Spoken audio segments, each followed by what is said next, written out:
National Catholic Register. This is Register Radio, bringing light and clarity to the news and topics that affect your life. For 20 years now, the National Catholic Register has put a spotlight on faithful Catholic colleges and universities. Every year, we survey these colleges and provide would-be parents and students the info they need to know about Catholic identity on campus. This week on Register Radio, we delve into the Catholic Identity College Guide. Then we turn to another valuable resource produced by the National Catholic Register, the 2024 Catholic Voters Guide. How do the two presidential nominees line up on issues of importance to the Catholic faithful this year? We explore the candidates, the issues, and church teaching. I'm Jeanette DeMello, Executive Director of the National Catholic Register and Catholic News Agency. I'm your host here on Register Radio, and today I'm joined by a few National Catholic Register editors, the Editor-in-Chief, Shannon Mullen, Tom Weiner, the longtime managing editor who keeps our print edition going issue after issue, and Amy Smith, who is another longtime editor who copy edits everything but focuses much of her attention on our wonderful Register features. So we're celebrating this 20th anniversary. The Catholic Identity College Guide is now 20 years old, and for this guide, what we typically do is survey Catholic colleges on how well they aim to pass on the faith through the education, but also on the college campus, the culture of the campus. And we know that this is of value to many, many people because they tell us. So Shannon, I want to bring you into this conversation. You've been with the Register only about a year or so as the editor-in-chief, but you are no stranger to our coverage of Catholic identity, of our nation's colleges and universities, right? That's right. I have the Register really to thank. I've had one daughter graduate from Belmont Abbey. I have two daughters there now, and it was really through the Register that Belmont Abbey got put on my radar. The Register's coverage, it's going back a few years now, about the Health and Human Services contraception mandate, and Belmont Abbey was one of the first to stand up to that. And was filed a lawsuit, was assisted by the Beckett Fund, and that really made an impression on my wife Eileen and I. We saw that, and it was, hey, we've got to. I think we were aware of Belmont Abbey loosely, but it moved it very high on our list, thanks to the Register. Yeah, and that's really one of the things we want to do is elevate these schools that are really adhering to their Catholic identity in every aspect. And so, Shannon, since you've led the team in putting this year's guide together, I'd really like to hand over this conversation for you to lead with the other two editors. That's my pleasure, Jeanette. Yes, Tom, let's begin with the cover. Our cover this year is very distinctive, and it highlights the fact that, as Jeanette mentioned, this is our 20th anniversary issue. So can you help us understand, how did this concept get started, Tom? Well, Shannon, it's a pleasure to be with you. And as I look on the Catholic Identity College Guide cover, it brings back a lot of memories over the years of all the schools that have been part of us gone with us on this journey, and the new ones that have been coming up with us in recent years. The genesis of the College Guide really has Pope John Paul II to thank, and his 1990 document, Ex Corde Ecclesiae, which was his response to a 1967 Land O'Lakes statement, which lots of universities distanced themselves from the Catholic Church, the institutional church. And Pope John Paul wanted to see Catholic colleges and universities become closer with the local bishops. And so this was his document, Ex Corde Ecclesiae, sought to answer that and to get try to get the theology departments of these colleges and get the Catholic identity that had gone astray by some of these schools, try to get restored in a lot of these schools. And so we painstakingly sent out questionnaires to many, many universities. There are 233 Catholic universities and colleges, according to the U.S. Conference of Catholic Bishops. And so the first year, 2004, we had 16 respondents. And so we've had our ups and downs, mostly ups, as the College Guide has grown. And in this 20th year, we can boast of 53 colleges and universities who answered, who want to promote their Catholic identity and who want to attract young Catholic men and women. Yeah, that's so encouraging to hear that. And so on our cover, you see all those covers over the years of the Register's Guide, and it's so great that this year we have a record number of respondents. So let's talk about some of the new additions this year. There's some new colleges joining the ranks. Mm-hmm. Well, one I can say that we've had a story on it on ncregister.com has been Rosary College, which is a 2-year liberal arts college with an emphasis on traditional values and faith. So they have just begun their inaugural semester with an enrollment of 20 students. And familiar face to Register readers and Register readers both in print and online is Joseph Pierce, who he's a Tolkien scholar, and he teaches a humanities intro class at Rosary College, which is based in South Carolina. We do have a couple other schools that have started in the last couple of years that are emphasizing the trade school, St. Joseph the Worker in Steubenville, Ohio, and San Damiano College for Trades in Springfield, Illinois, and Santiago Trade School in Orange County, California, just to name three, emphasizing a classical curriculum with learning the trades, which is important in our society today. Yeah, that's fantastic. Just to describe maybe for our listeners a little bit what the guide consists of, and we'll get to Amy on that, is there's a breakdown according to a number of different criteria that we use, and we'll get into that.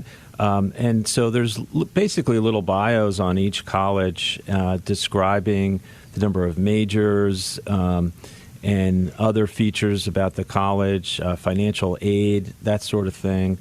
And so, Amy, let's turn to you. What are some of the more? There's a lot of college guides out there. I went through a lot myself with my children. What's some of the more unique aspects of the Register's Guide? Sure. It's great to be with you and talking about our mainstay guide that really does help Catholic families and students pick the right school for them. I think one of the things that makes our guide unique, as you said, we list statistics like number of students, so students get an idea if they want to be on a larger campus or a smaller campus, as well as things like tuition. But I think what sets our guide apart is focusing on the criteria such as majors and disciplines. So we break out what schools focus on grade book or STEM, which is obviously math, engineering, science related. So that's really interesting. So a lot of our mainstay schools, such as Thomas Aquinas College comes to mind, they have a great book criteria, but that also translates really well into tech careers, as one of our reporters found. So we give that practical information so a student can figure out where to go if they're interested in engineering. Actually, Ave Maria University, that has been with us since the beginning, along with schools like TAC and Belmont Abbey. Ave Maria now has an engineering major, but one of our mainstay schools is the University of Mary. They have a lot of STEM focus as well, including with the St. Gianna School of Health Sciences. So that's really important. But we also give practical information, such as what to ask on a college tour. You can discern with some of these important questions, as well as career guidance and even practical tips for living well in your dorm. So we got all of that in the guide with good writing and reporting from our summer interns and correspondents. Fantastic. Tom, Catholic identity, how do we measure that? And, what are the kinds of questions we ask of these schools?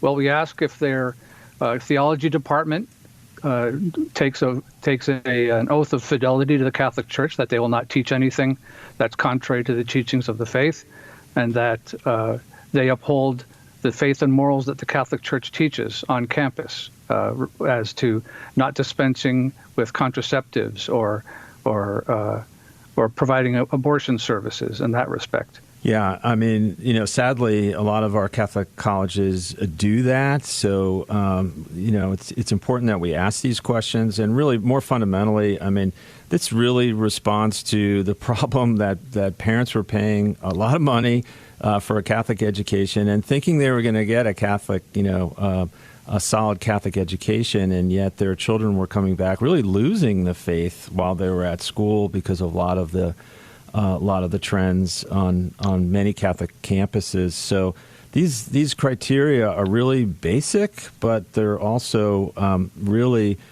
difference makers as far as what sets these schools apart from other Catholic institutions. That's exactly right. And I'll jump in here because we're just at the tail end of the show, and we're going to go to the next segment. But one of the stories you guys covered, it wasn't in the college guide, but it was an important one, was about Notre Dame University and the president making an oath of faith, right? And these are, canon law requires that the president and theology teachers make an oath of fidelity, and then also the mandatum, which is I agree to teach the Catholic faith. And that's not always required to be public, and this year's news was that it's not public for the Notre Dame new president. But this is something we covered as a news story. But you guys, time and time again, are covering this through this college guide. And just being able to see that information is super important. And I know it guides so many people, as we were saying before. We hear from people, and we're so grateful for the feedback that our listeners provide us. So I applaud you guys for 20 years. Congratulations. Happy anniversary. And I look forward to all the rest of the coverage that you guys are leading our team on in terms of covering the colleges. Thank you. Thank you, Jeanette. We're going to take a short break right now. You've been listening to Register Radio on EWTN, and we will take a look at the Voter's Guide in the next segment. This is the National Catholic Register's Voter's Guide. You've been listening to Register Radio. Stay tuned for more.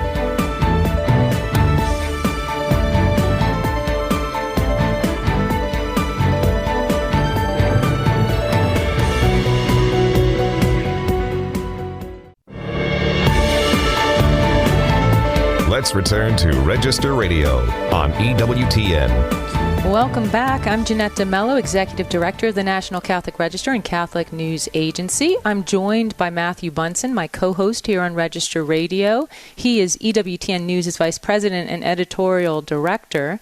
And we were just talking about the Catholic Identity Guide. That's a college guide.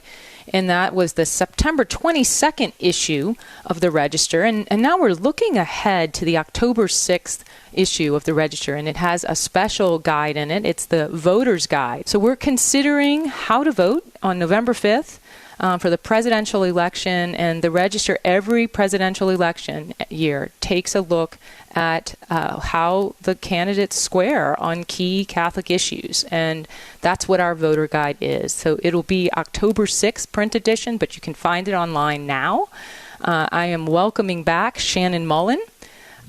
Senior editor Jonathan Liedl is with us, and we also have the head of EWTN's theology department, Colin Donovan, joining us today. So welcome to all of you to take a look at a Catholic perspective on how to vote this year.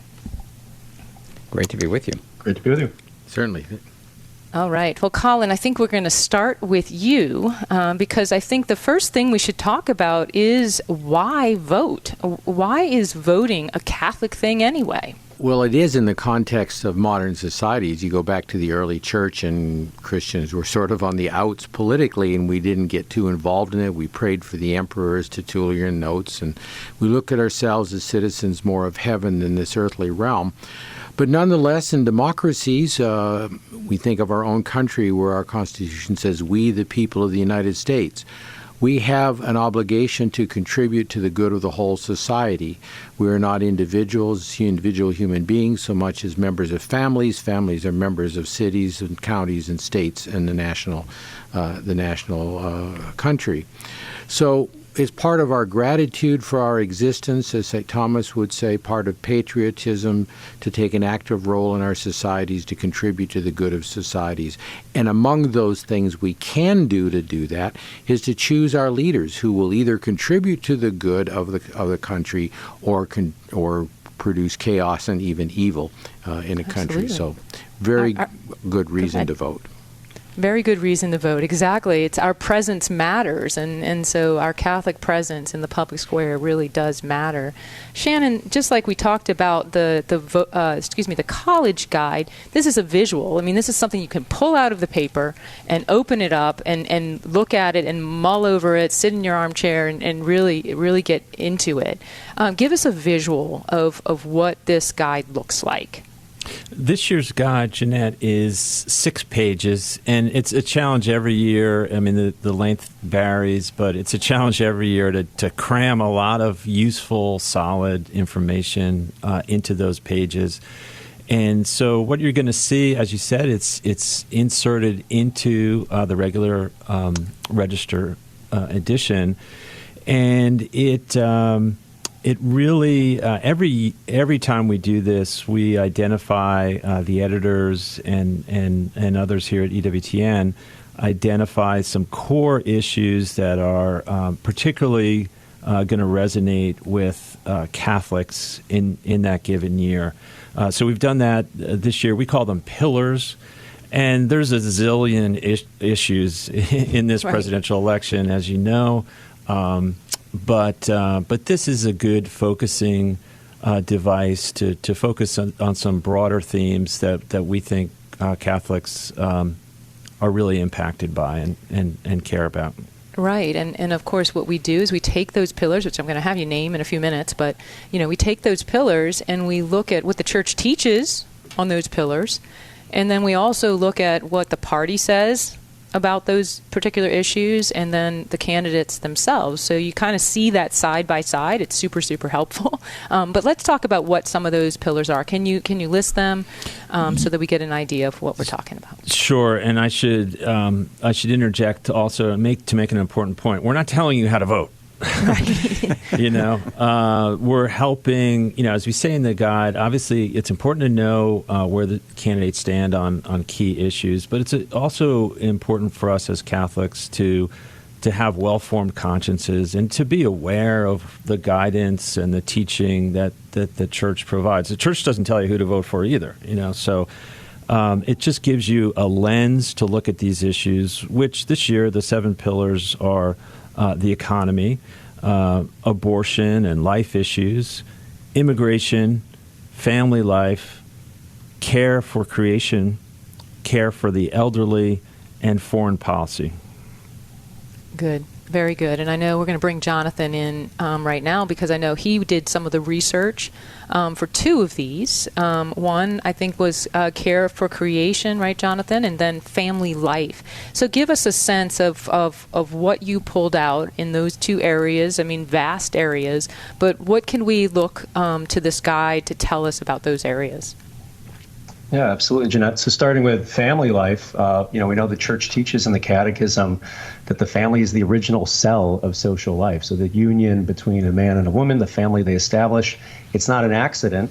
It's part of God's plan for the common good and for human dignity. And so because of that, the Church teaches that that society and our public policies can't merely be neutral when it comes to the family, but actually have to take the good of the family into account and how to help the family flourish and really how to help parents live out their duties. So if we look at the candidates and we look at the parties, one thing both parties have in common is that when it comes to sort of the material aspects of raising a family, both propose measures to help family formation, to help make raising kids more affordable. So we see child tax credits, both parties proposing those. They're kind of trying to outcompete each other in which ones are bigger. And they both connect lowering taxes for the middle class with family formation. But then if we look at something like because we know that families aren't just about having their material conditions, but really ensuring that parents can transmit healthy values to their kids. The parties couldn't be more different when it comes to things like culture and really ideological threats to the family. So we think especially gender ideology, which Pope Francis has called a really ugly ideology. Trump and the Republicans, they aim to end left-wing gender insanity, right? That's in the party platform, and they want to do that by restoring parental rights in education, defunding schools that push gender ideology. And Democrats and Kamala Harris are the exact opposite on this. They plan to expand so-called LGBTQ rights, which we know have already pushed parents out of things like the foster care system. And we know that they have counteracted states' attempts to restrict harmful gender interventions for minors. So very, very, very stark differences kind of when we take the entirety of family life as a whole and apply it to the candidates and the parties there. Let me jump in. I want to turn. I mean, I just, family life, and I don't want to miss out on Colin too. I want to bring him back in the conversation in a second here. But, we mentioned care for creation. We mentioned family life, and as important as care for creation is, and family life is, we've learned as Catholics over the years to about terms like non-negotiable, and the U.S. bishops use the term for abortion, right, as the preeminent issue that we should be considering as we vote. Jonathan, those are sometimes buzzwords for people. They really irk them. Sometimes they really help guide them. What do we make out of the priorities? Here we are listing 7, and any individual voter might have 12 things that they're really concerned about. How do we make sense of what's our guide as we think about all these issues? Yeah, well, I think the church, it has its social principles, right? It has principles about human dignity and the common good that apply to all these various different issues. And I think we need to take, in the process of forming our consciences, we need to take all of these principles into account, whether they're talking about family life or care for creation, whether they're talking about economics or protecting the sanctity of life.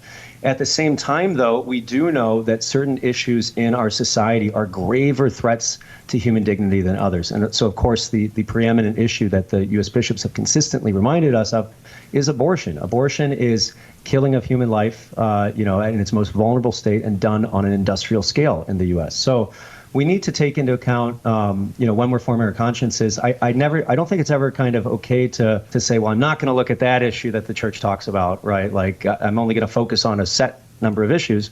But there's also a preeminence, right? And I think we take that into account when forming our consciences and then applying it to the candidates and deciding who we're going to vote for. Yeah, so Colin, let's talk a little bit more about prudential judgments versus intrinsic evil, especially as we're looking at policies, because I think this is something that Catholic voters really do need to take into account. They really do, because all the ideas of the pillars is great because it'll help elucidate large areas of the public policy. But when the church is speaking of the common goods that are necessary for society, it's generally speaking of 3 areas, and that is human life and what flows from human life, the dignity we owe to human life at every stage of life, in every condition of life. Natural marriage and the family that flows from that, and all the things which family needs to thrive and so on. But then the element of freedom of religion, the freedom of parents to raise their children. You're talking about the cell of society. If the cell of society is not healthy, you're not going to have a healthy society. So we're looking at non-negotiable items. These are items which are non-negotiable. Now, when you get into the more complex issues of the economy or immigration or family policy or elder policy or foreign policy, you're dealing necessarily with multiple issues, and you're dealing usually with complex circumstances. And so the church refers to those, and Pope Benedict initiated this idea, as far as I can tell, as these are negotiable. They're policy things. They have to be argued out. You have to compare the resources of a country to accomplish things. They're regarding the means to the good of dignity and providing health care and all the services that we would want to give people if we could afford it, if we can do it, if we can find a means. So these arguments about means and all these areas, those are negotiable issues. But the three basic things of life, the nature of marriage, the nature of religious freedom, and all the freedoms that flow from what we call the first freedom in the United States, those things are not negotiable. A society needs those to be solidly founded, and without them is on some degree on a path to destruction. So those have to be emphasized. Very briefly then, looking at from that perspective, what is a Catholic voter to make of, for example, Pope Francis's observation about finding the lesser of two evils? Right. He's referring to a principle which is pretty standard in moral theology, and I don't want to go into the details in the time we have. But it simply means that when you have two candidates, one of whom perhaps embraces more of the evils, in other words, is not serving the common good in these broad areas, and another one who may have some imperfections in that, it's just to say that I am going to vote for the lesser of the two. Now, we can't actually vote for evil, so what we're voting to do in the mind of the Church is we're voting to stop a greater threat, a greater evil. Mm-hmm. That's what is in the will, that's what we embrace, not the evil that a particular candidate may otherwise do, even though we vote for them. It's to stop that greater evil. Yeah, these are interesting times. We're so grateful for this guide. So October 6th is when the print edition comes out with this guide, but also you can find it online. You can go into greater depth in each one of these areas, so hopefully this can shed greater light. Remember, there's more news, analysis, and commentary at ncregister.com. And as always, thanks for joining us here on Register Radio on EWTN. Together with Matthew Bunson and our producer, Michael McCall, I'm Jeanette DeMello. Until next week, may God bless you.